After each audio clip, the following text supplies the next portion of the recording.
The island of Bubiyan, Kuwaiti territory, cut off and lying desolate since Saddam Hussein's troops were evicted during the Gulf War. Now, 7 months later, Kuwait claims armed Iraqis landed with orders to infiltrate the emirate. An exchange of heavy fire took place and Kuwaiti warplanes attacked several boats. In Kuwait City, the emirate's deputy chief of staff said dozens of Iraqis in civilian clothes had been captured and a serious breach of the ceasefire had been perpetrated. Iraq denounced the charge and accused Kuwait of seeking to prolong economic sanctions against Iraq and trying to justify keeping United States forces in the area. The men could have been smugglers, it suggested.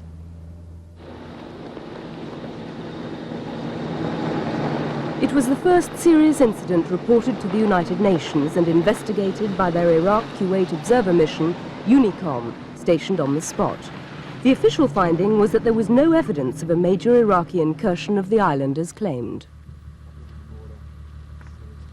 The 300 observers on the mission work in teams of 5.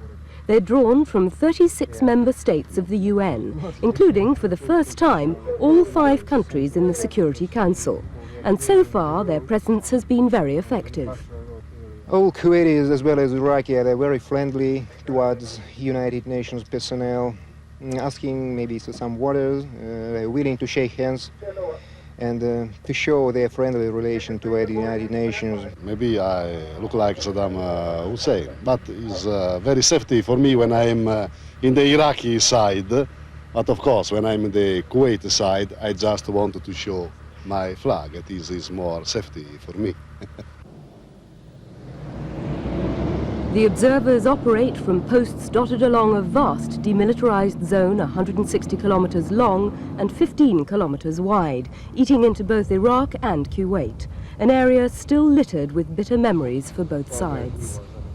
Patrolling this inhospitable area means watching for any hostile or potentially hostile action, monitoring aircraft movement for infringements and investigating any reported incidents. For the observers, much of the danger of unexploded mines has been eliminated. Canadian engineers have established safe tracks for the observers to drive over. However, blinding sandstorms and even boredom can be treacherous distractions. The problem is to keep up the how can I say, the interest, because people get used to the situation and then they lose the sense of danger, that there's a danger area. So we are repeating all these briefings, and we are trying to avoid any activity which creates problems for the officers. Okay, we'll take this route, The UN mission has been in operation since May, and life for these pioneer observers has been far from luxurious. Each post has 9 men assigned to it for a 7-day tour of duty. 5 man the post and the other 4 are on standby in Kuwait City. All the officers are unarmed and patrols of 2 go out twice a day, morning and afternoon, but never in the evening. If they should need assistance, they call up a helicopter. But this post is in the bleak southern sector, and unless they meet the odd Bedouin traveller, their only companion will be the endless desert.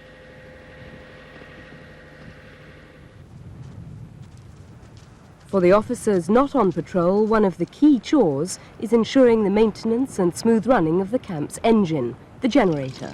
With no permanent facilities here, the post's life depends on it. Charlie HQ, this is Charlie 6, radio check, over. In fact, the log sheet for the generator gets pride of place on a notice board listing all the men's duties, including the cooking. For the 5 men, living together in just one tent means a sharing of cultures they'd never otherwise know, and a sharing of precious commodities like water. Supplies come in by tanker every 3 days to serve all the makeshift conveniences.